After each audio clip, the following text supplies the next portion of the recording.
Hi guys. Okay, so I know I haven't done a video in a really long time. I think actually last time I made a video and posted it, I was like 6-7 months pregnant with Levi, and he is now 6-7 months old, so it's been quite a while. But I've been thinking about making this video pretty much ever since it happened, and I just have not had the time, and today I do. Okay, so this is my COVID-19 horror story delivery. I understand that the pandemic, and I understand that there are rules in place. It's very frustrating, our labor and delivery process, because those rules did not apply to me. And that sounds very arrogant and like not cocky, because they just didn't apply to me. So what happened was I had to get induced with Levi. I was in prodromal labor for 2 weeks, and Levi's cord was wrapped around his neck, which was causing a lot of problems. So we chose to induce me. Now, people can hate on induction all they want. I agree, it was an awful, awful idea, but at the time we didn't know that Levi's cord was wrapped around his neck, and that is why I was experiencing the pain and the trouble of labor progressing the way that it did. No one knew this. No one thought to check. But anyway, because I got induced, what you have to do is you have to take a COVID test, or at least what I had to do in the state of Texas at that time, if you didn't want COVID restrictions, was you had to test negative for COVID 2 days before you were set to be induced. So I did the test, and I tested positive. Now, this would not be frustrating or anything if I had actually tested positive, but this was a false positive. I had COVID in January, so come April, I still had some of it lingering in my body. And because it was outside of the 90 days, they didn't count it. So if within 90 days of having COVID, you still test positive, they're like, okay, like that's not a real positive. We'll jack that. I was just outside of 90 days. Like I was at like 100 days. So they were like, sorry, we don't have a protocol for this. We have to treat you like a COVID patient. We have to treat that like a real positive. That was beyond frustrating and heartbreaking for me, because I was being restricted in a way that I didn't need to be. So the next day I went to a different place because they refused to retest me. They said, okay, we can retest you in 3 days. Then why would you have me test 2 days before my induction? Like that's pointless. That's useless to me. I went somewhere else to go get COVID tested. I went to a different hospital that could see me that day. I got a COVID test. It was negative. So I called my doctor and I said, hey, I have can I speak today? Good Lord. Hey, I tested negative for COVID. If I bring my test, can I please not, like, can COVID restrictions be lifted? So, sorry, I'm very frustrated with my words right now. And they said yes. They said absolutely. So the day of my induction, I was set to be induced at 5 a.m. I had to be at the hospital at 5 a.m. So I called at 3 a.m. per the instructions, and I asked again, are you sure I am okay if I bring my negative test, that I won't be treated as a COVID positive mother? They said, I'm sure, everything is good. Come on in. I come on in, get checked in, get in my bed. I'm in my nightgown. I'm in my birthing gown. I've got my socks on. I'm ready, Freddy. I am good to go. I am absolutely for this experience. We're having a great time. We're bonding with our nurse. We're having a blast. Like, we're watching Pawn Stars. 3 hours pass, and this is when things hit the fan. Right at shift change, the new charge nurse, or head nurse of the labor and delivery unit, I don't know who made the call. I really should have made this video closer to it happening so it was fresh, but it's still permanently in there because trauma. They said, no, this is absolutely unacceptable. It's outside the 90 days. Treat her as a COVID patient. Lock her down. This means that I was no longer free to leave my room. Austin was no longer free to leave the room. Everyone who came into the room had to double mask, have a shield on, and then put a full hazmat suit on. Now, they already had to wear, like, their scrubs, their gloves, their mask, right? But now each person had to put on a brand new, like, suit, brand new gloves, new booties every single time they walked into the room. And then the second they left our room, they had to take it all off again. Our nurses became very frustrated at the situation because they knew that they didn't have to be doing all of that because I was fine. Everyone knew I was COVID negative. So everyone was upset with, also, they were trying very hard not to take that out on us. They understood that it was their management, but not everyone was that way.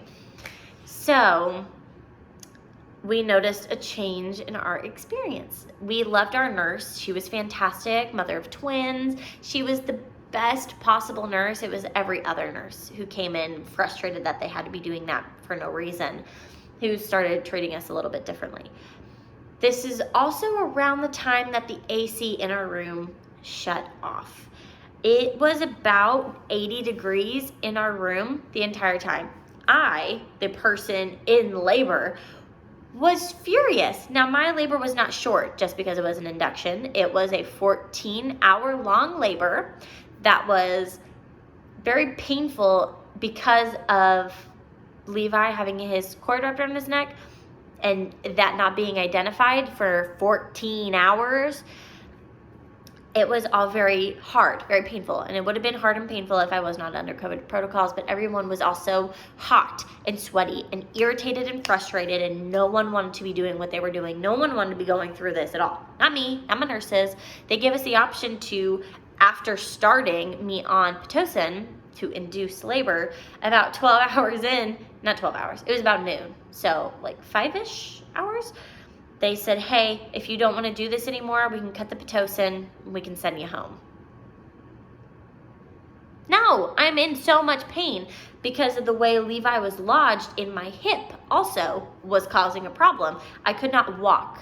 I had to take maternity leave 2 weeks early from work because I couldn't walk. It was hard to breathe. I was in so much constant pain. It was just the worst. I couldn't do anything to help my labor progress.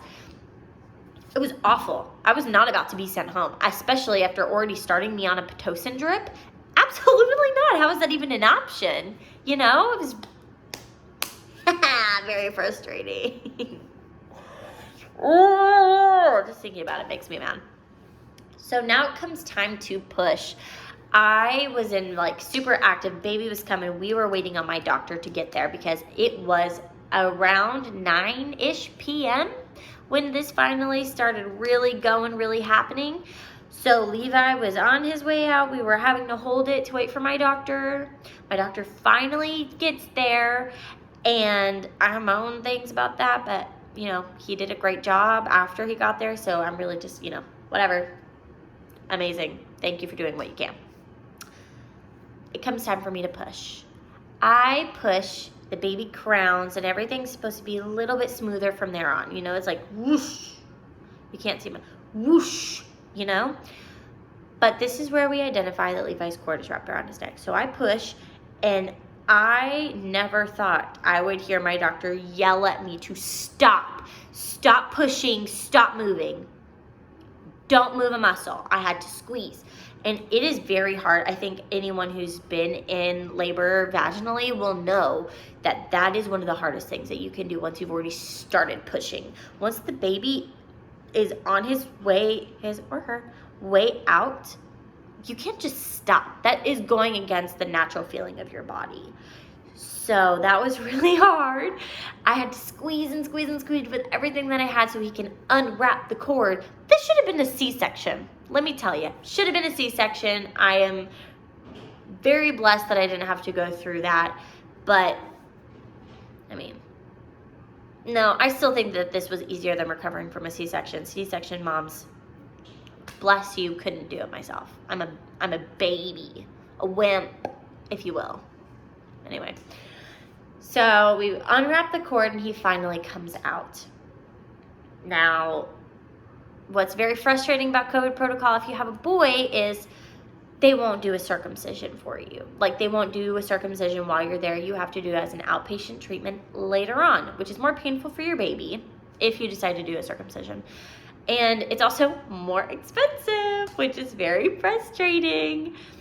They also won't do a hearing test, but we were like, yeah, we can tell our baby can hear. We're good. Thanks. So we didn't end up doing that one anyway. But he did all his other tests. He was tested for COVID 3 separate times. But because I had COVID, they were treating him as if he was also COVID positive. So, because they were like, oh, it's inevitable he's going to be COVID positive. Even though I was negative. So frustrating. I was not allowed to hold my baby without wearing a mask. I had to wear a mask while breastfeeding, and I, outside of breastfeeding, had to be 6 feet away from my baby at all times. Are you fucking kidding me? I didn't even have COVID. If I had COVID, sure, I would understand. I wouldn't want to be anywhere near my baby. But we all knew that I didn't have COVID, so I had nurses constantly giving me shit for trying to hold my baby without having COVID. So frustrating. Now, this is also where it gets frustrating. Frustrating is just, don't do a shot every time you hear the word frustrating, because you will die. Okay? Levi, as we were getting discharged, we left a day early because there was no point in being there. If no one's going to do anything for us, not going to do the hearing test, not going to do a circumcision, why are we here? We're done. We're good. Good to go. Met it with our lactation consultant. Everything's fine. I got discharged. He's discharged. We're good to go. We're leaving. You're not milking us for any more of our money if you're not going to help us. As we were being discharged, and it took a lot to get discharged early, Levi vomits bile. Now, this is not good. Neon green bile, bad sign for anybody, especially in a newborn baby. So he instantly got rushed to the NICU in the Texas Children's next door. And I was not allowed to go. I was being treated as a COVID positive mother. Austin was being treated as a COVID positive father despite his negative test. Now, we pitched a huge fit to the head of the hospital, and they allowed Austin to be with him until it was time to transport, but he was not allowed in the NICU hospital because he was around me, thus making him contaminated, contagious, whatever. It's such bullshit.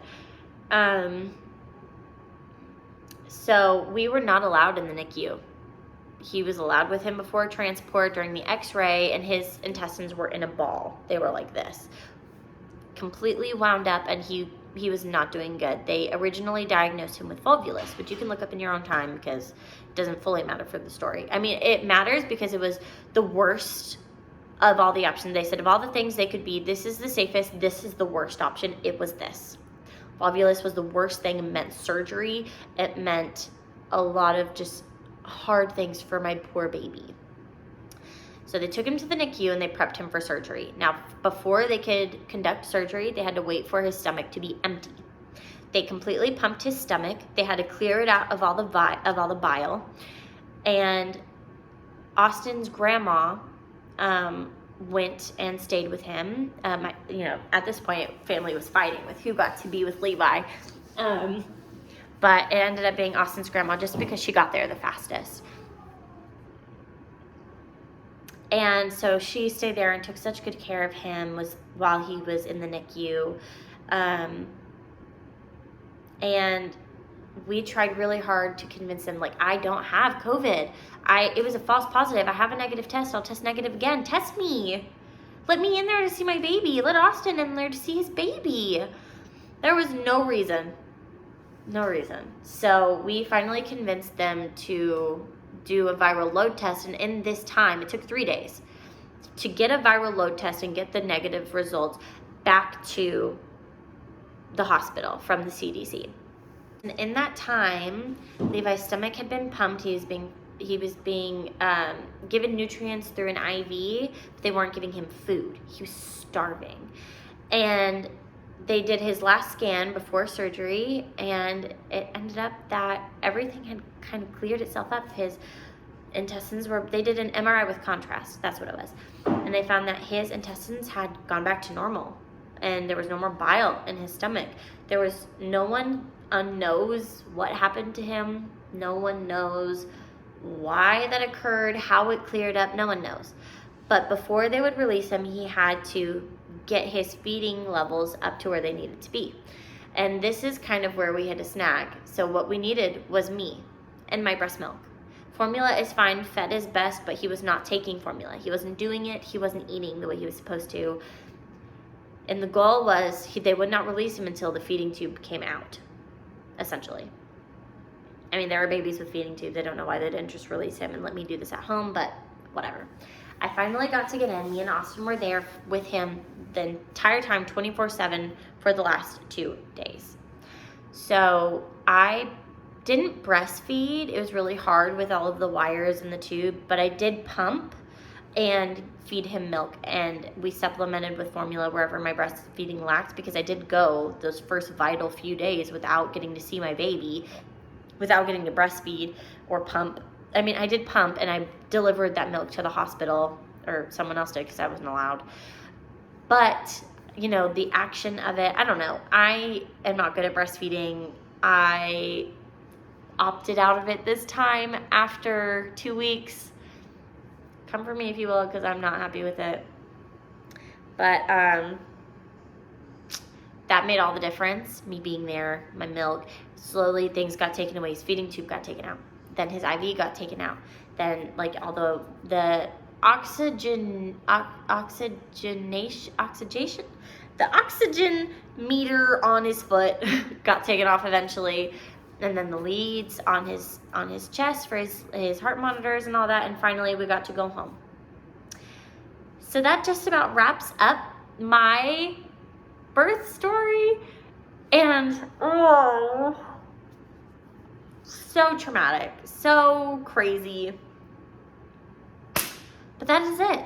Thank you guys for stopping by. I'm going to be putting out more videos more regularly, probably like once a week for a little while, maybe once every 2 weeks, just because I'm super busy and I have a lot of life happening right now, and it's just very crazy. But I am going to be doing videos more regularly again. I do miss it. I made a lot of excuses for myself the last really 2 years.